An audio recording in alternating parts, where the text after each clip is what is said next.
Makikita natin dito sa ating latest satellite images na halos buong bansa ay maninipis na kaulapan lamang ang ating naobserbahan. So nangangahulugan na yung easterlies o yung mainit na hangin galing sa karagatang Pasipiko ang umiiral sa buong Pilipinas. Kaya for the next 24 hours, magpapatuloy itong generally fair weather sa buong bansa maliban na lamang sa mga tsansa ng isolated rain showers or thunderstorms, lalong-lalo na dito sa silangang bahagi ng Pilipinas. At sa kasalukuyan, wala pa naman tayong monitor na low pressure area o anumang sama ng panahon na maaring maging bagyo sa mga susunod na araw. At para naman sa magiging lagay ng ating panahon ngayong araw dito sa Luzon. So for Metro Manila and the rest of Luzon, magpapatuloy itong generally maaliwalas sa panahon ngayong araw, bahagya maulap hanggang sa maulap na papawirin. Sasamahan lamang yan ng mga biglaan at panandaliang pag-ulan na dulot ng thunderstorms, especially nga dito sa eastern section. Maximum temperature forecast para sa luwag ngayong araw, posibleng umabot ng 32 degrees Celsius. 34 degrees sa Tuguegarao at 23 degrees Celsius sa Baguio City. Maximum temperature forecast for Metro Manila, posibleng umabot ng 32 degrees Celsius.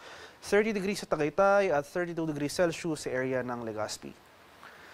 Para naman sa Palawan, Visayas at sa Mindanao, ngayong madaling araw, nakapagtala tayo ng early morning thunderstorm activity dito sa ilang areas ng Eastern Visayas. So panandalian lamang yung mga pag-ulan na ito pero may kalakasan. Pero hindi natin ito inaasahan na magtatagal ng buong araw. So for Palawan, Visayas and Mindanao, for today magpapatuloy rin itong generally fair weather conditions. Mainit at malinsang ang panahon simula ngayong umaga hanggang sa tanghali. Pero pagsapit ng hapon hanggang sa gabi, nandiyan pa rin yung mga tsansa ng mga usual late afternoon to evening na mga thunderstorms. Kaya magdala pa rin po tayo ng pananggalang sa ulan. Maximum temperature forecast para sa Kalayaan Islands ngayong araw, posibleng umabot ng 31 degrees Celsius. 32 degrees sa Puerto Princesa, 32 degrees Celsius sa Iloilo, 31 degrees sa Cebu at 32 degrees sa Tacloban City. Maximum temperature forecast for Cagayan de Oro ngayong araw, posibleng umabot ng 31 degrees Celsius. 33 degrees sa Davao at 34 degrees Celsius sa bahagi ng Zamboanga. Sa kalagayan naman ating karagatan, walang gale warning na nakataas at banayad hanggang sa katamtamang pag-alon ang mararanasan sa malaking bahagi ng ating bansa. Gayunpaman, iba yung pag-ingat pa rin sa ating mga kababayan na maglalayag sapagkat kung meron tayong offshore thunderstorm activity, ito yung mga pag-ulan sa ating mga dagat baybayin. Asahan natin yung mga pagbugso ng hangin, kaakibat ito yung bahagyang pagtaas ng ating mga alon.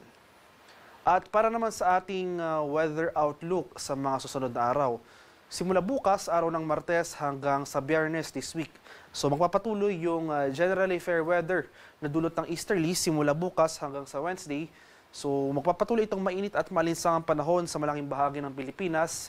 Pero asahan natin yung increased frequency ng thunderstorms, yung mga usual afternoon to evening na mga thunderstorms, especially nga dito sa eastern section ng ating bansa. So sa mga rehiyon ng Cagayan Valley, lalawigan ng Aurora, Quezon, Bicol Region, Eastern Visayas, Caraga at Davao Region. So for the next days, asahan natin na ito yung mga lugar na makakaranas ng mas mataas sa frequency ng mga localized thunderstorms. Pagsapit naman ng Thursday to Friday, asahan natin na makakaranas tayo ng mataas sa tsansa ng mga kaulapan at mga kalat-kalat na pag-ulan, pagkulog at pagkilat dito sa eastern sections ng Northern and Central Luzon. So sa mga areas ng Cagayan Valley at Aurora, from Thursday to Friday, asahan po natin na posible buong araw, makulimlim na panahon na ating inaasahan. At nandiyan yung mga tsansa ng mga kalat-kalat na thunderstorms throughout the day. Meanwhile, for the remainder of the country, for Metro Manila and the rest of the country, Thursday to Friday, magpapatuloy po itong maaliwalas sa panahon. Pero ayun nga po, umantabi pa rin tayo sa mga thunderstorm advisories na ini-issue ng ating Pag-asa Regional Centers dahil posible pa rin yung mga usual afternoon to evening na mga pag-ulan.